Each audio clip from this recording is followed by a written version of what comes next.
So again, you have to think about what are your goals in that lesson?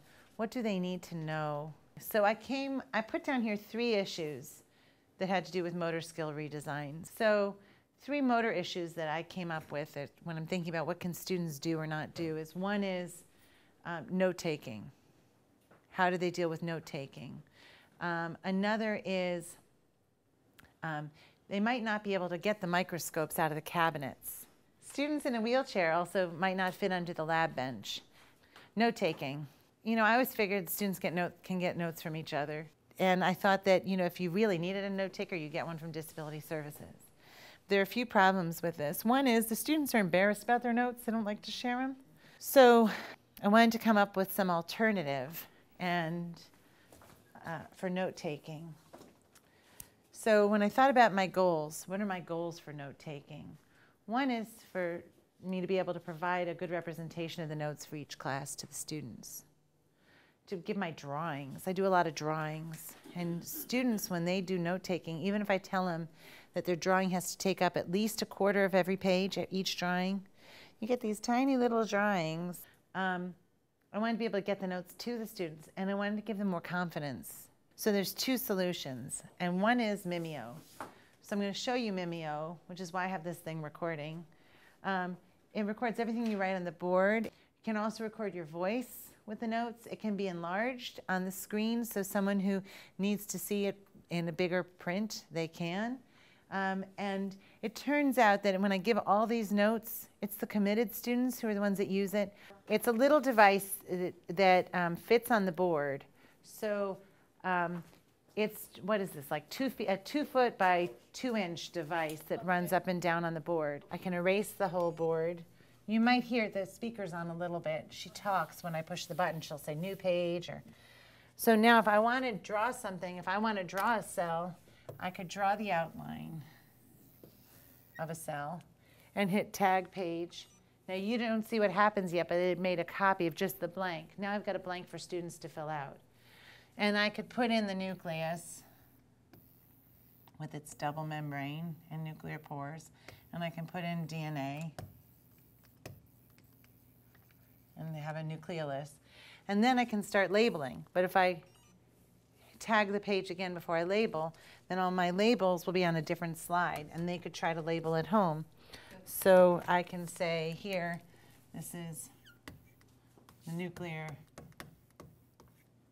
is that pen working? Envelope. And I can say here, nucleolus, not an organelle, because they all think it's an organelle. And I can put over here chromatin and start to define what they would see inside. Now, later when they take a look at this Mimeo file, Mimeo is a program you can get for your computer, and it's free. You do have to register, but they never spam you, and it doesn't mess up your computer.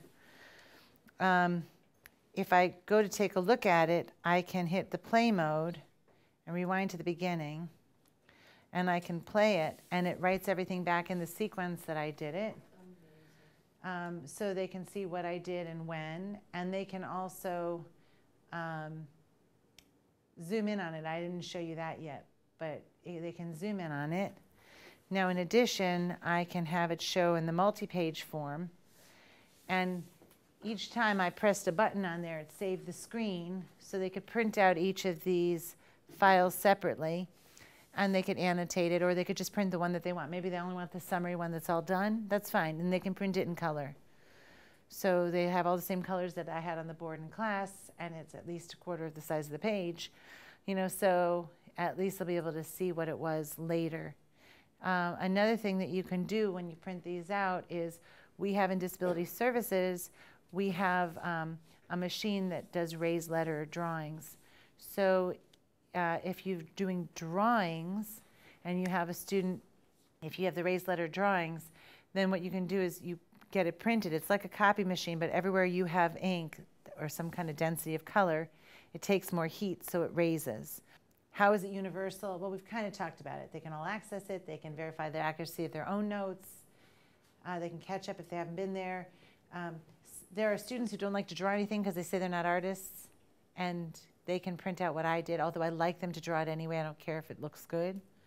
So they can work on them later. So they like to see how everybody else takes notes. They gain confidence because now they've sent theirs out. They know everybody has to. And they've seen crappy ones, so they know theirs aren't so bad, right? And if they don't normally contribute, they can. The first motor one was note-taking. Here's a different one, which is in the lab. Sometimes we have a student who needs help in a lab. Maybe it's like a physical dexterity issue.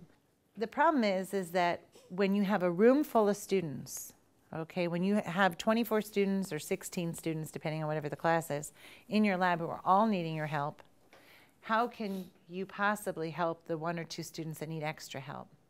So we've often expected that their lab partner would help them, but we're usually in just single pairs. And then the lab partner has this huge onus on them. And also, if the teacher's the one helping this one student, that one student gets really singled out. We needed to come up with some goals, which is make sure that every student can accomplish the lab projects, minimize your extra attention that you give to that student, but also don't put too much of a burden on just 1 or 2 students, or just one student. And then maintain availability of the teacher to the rest of the class.